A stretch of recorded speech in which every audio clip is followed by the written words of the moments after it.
Assalamualaikum warahmatullahi wabarakatuh. Selamat pagi, semoga anak-anakku sehat semua.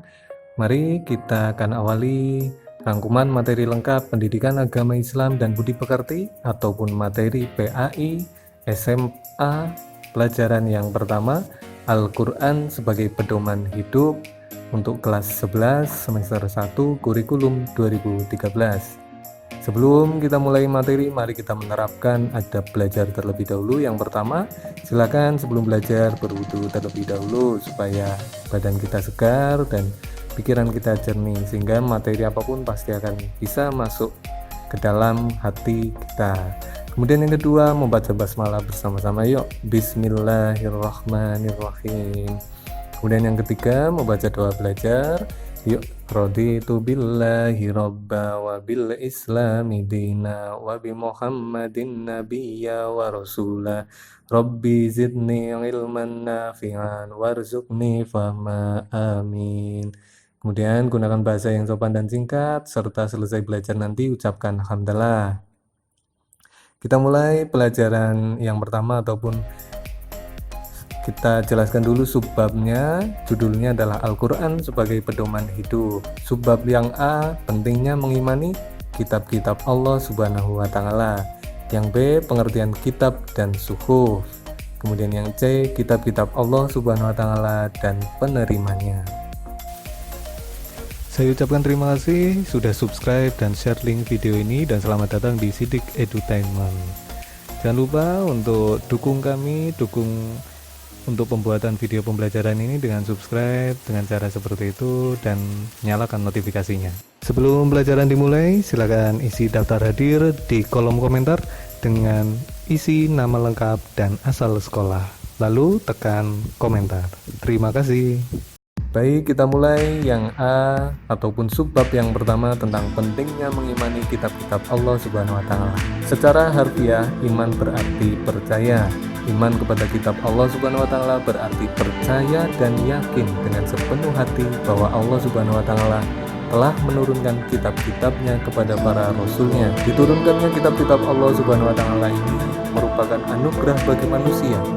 Ajaran yang terdapat di dalam kitab tersebut disampaikan kepada umat manusia sebagai pedoman hidup agar dapat meraih kebahagiaan di dunia dan akhirat. Semua kitab tersebut berisi ajaran pokok yang sama, yaitu ajaran mengesahkan Allah atau ajaran tauhid. Yang berbeda hanyalah dalam hal syariat yang disesuaikan dengan zaman dan keadaan umat pada waktu itu. Kemudian masuk subbab yang kedua, pengertian kitab dan suhuf. Wahyu-wahyu Allah Subhanahu wa Ta'ala yang diterima para rasul ada yang dibukukan berbentuk kitab dan ada yang tidak dibukukan atau berbentuk suhuf, yaitu lembaran-lembaran terpisah.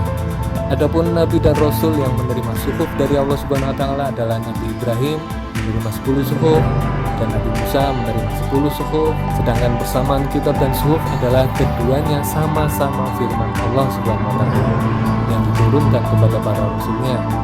Adapun perbedaan antara kitab dan suhuf antara lain, yang pertama, isi kitab lebih lengkap daripada isi suhuf. Yang kedua, bentuk dari kitab sudah dibukukan, sedang suhuf masih berbentuk lembaran-lembaran yang terpisah. Yang ketiga, kitab biasanya berlaku lebih lama daripada suhuf. Kita lanjut ke sub yang ketiga atau yang C, kitab-kitab Allah Subhanahu wa Ta'ala dan penerimanya. Yang pertama, kitab Taurat. Nama Taurat berarti hukum atau syariat. Adapun bahasa yang digunakan dalam kitab Taurat adalah bahasa Ibrani. Kitab Taurat diwahyukan kepada Nabi Musa alaihissalam pada abad ke-12 sebelum Masehi. Kitab Taurat yang diturunkan Allah Subhanahu wa Ta'ala kepada Nabi Musa alaihissalam untuk bangsa Bani Israel atau kaum Yahudi agar mereka senantiasa berada dalam jalan kebenaran. Adapun pokok-pokok ajaran yang ada dalam kitab Taurat yang diturunkan di Bukit Sinai dikenal dengan 10 hukum atau 10 firman. Antara lain, yang pertama, perintah untuk mengesahkan Allah Subhanahu wa Ta'ala. Kedua, larangan menyembah patung dan berhala. Ketiga, perintah menghormati kedua orang tua. Keempat, larangan membunuh sesama manusia. Dan kelima, larangan berbuat zina. Kitab yang kedua adalah kitab Zabur.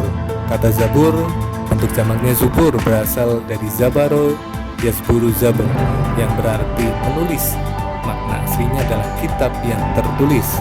Kitab Zabur diturunkan Allah Subhanahu wa taala kepada Nabi Daud alaihissalam untuk bangsa Bani Israel atau umat Yahudi. Kitab ini diturunkan pada abad 10 sebelum Masehi di daerah Yerusalem. Adapun kitab ini ditulis dengan bahasa Kipti.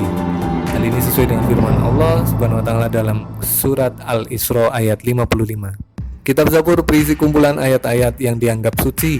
Ada 150 surah dalam kitab Zabur yang tidak mengandung hukum-hukum, tetapi hanya berisi nasihat-nasihat, hikmah, pujian, dan sanjungan kepada Allah Subhanahu wa taala. Adapun nyanyian rohani yang disenandungkan oleh Nabi Daud alaihissalam dalam kitab Zabur antara lain nyanyian untuk memuji Tuhan dan nyanyian perorangan sebagai ucapan syukur.